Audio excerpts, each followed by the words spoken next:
Okay, keeping it quiet. Where we start hitting the button, I've got it go about 650 stitches, and we'll get this beginning part.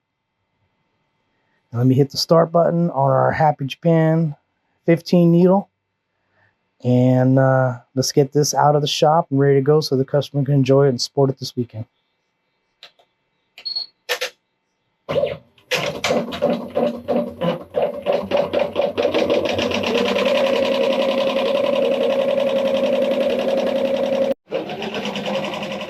Alright, so while it's stitching out, I'm going to give everyone a quick tour of the shop.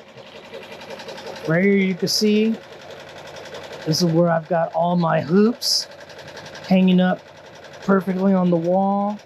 Got some other projects for boxing, ring corner jackets, and all my products right here.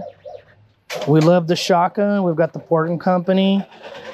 I've got my rack of hats. Customer comes in, they choose the hat, and if we don't have it, we'll order it through Auto or through Yupong. We love Sanmar. They're always great for us. We meet the quantity. We get it shipped within 1 to 2 days if you meet their cutoff. Also, we come right here. Here's my workshop. This is where I get most of the projects done, and the threading and the cleanup of the hats. When we come over here, as you can see, this is my direct-to-film. Basically, you pick a design, and then you purchase a shirt or a hoodie, and then we will press it right here. This is a beautiful press. We love it. It has like 4 temperature gauges. It'll do 6 different press settings. It's amazing. We'll come on over here. We have our pre-made shirts. We've got our blanks over here. So someone comes by, they say, I just want a blank shirt. And we've got our direct-to-film that come in through the website. And then our customers come in and they grab it. And we conveniently put it by name. I'm not going to show those. So that way we keep our customers' privacy. And then right here, we've got our checkout stand. And we've got our spare inventory. And then our break room in the back.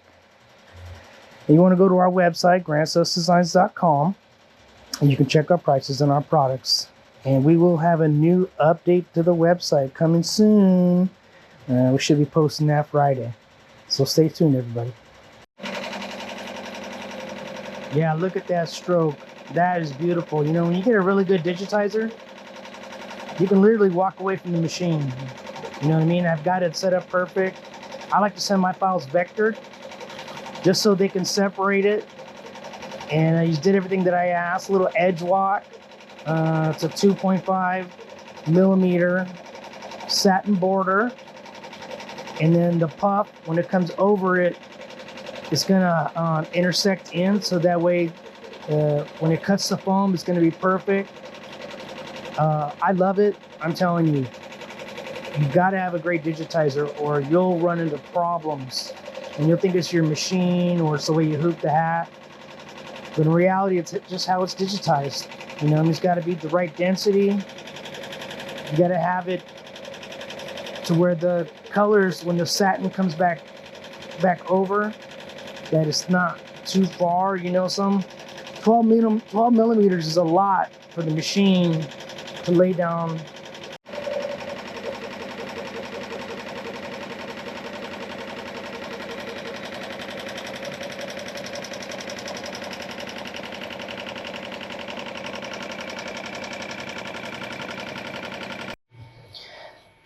All right. So now what I do is I like to have the machine stop and do applique mode. So that way I don't have to be reaching in. And then I've already got my foam laid out. I like to use these rubber bands right here, so I'm not having to hold it and get my finger punctured with one of these nice sharp needles. And these are simple rubber bands. So I'm going to raise this up a little bit more. It's going to be about 4 millimeters. And then I'm going to slow down the machine. I try to keep the satin widths to about 9.5 millimeters. I don't like them to be too long to go this way. I just get it broken up. So it's just going to do a little tack down, and then from there I can take the rubber bands off, and then I will let it punch out with the satins and go over the stroke that I've got. Here we go. So right now it's doing the puff part, laying down the satins. And I'm not a big fan of making the machine go fast. I mean, yeah, my machine can go over 1,000 stitches, but you're just asking for trouble. So I lower it down to 400. I mean, I could maybe go 550, but even at that, sometimes I just lower the pressure foot so that way it doesn't crush the puff, which I might do a video later on how to do that. It's a pretty cool trick. But I just let the machine do what it's supposed to do because it's supposed to be auto height sensing pressure foot. All right. It's looking pretty good. Okay, on this side, I'm going to be doing the flag. And I'm using the side clamp right here. I've already got it nice and tight. And I like to trace it. I mean, you can go pretty low on these caps with this side cap clamp, but I like to trace it just so I can see, make sure that the pressure foot doesn't hit anywhere. That looks good to me. All right, let's do the sew out. Okay, I got the starting stripes going. Everything's good. Alright, I'll be off to the next side after this video.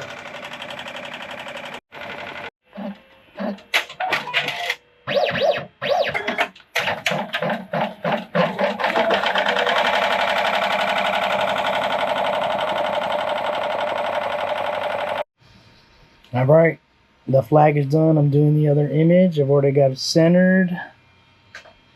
Here's the ammo sign. It's going to be about 650 stitches. Biggest thing is you got to make sure you're centered up, and then you can tighten it right here. There's this little clamp right here you can tighten up. Pretty tricky to do it with the happy right here because it gets in the way, so I just take it out, put it back in, and it's tightened. Alright, finished product coming up. Okay, I've already got the side done. Got my flag done. Not too bad. And then side clamp. Gonna get our logo that goes right here.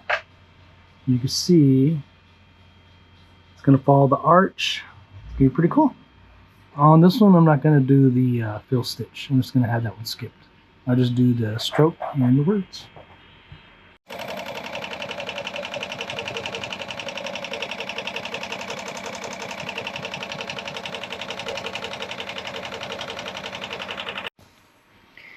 Okay, we got our finished product right here.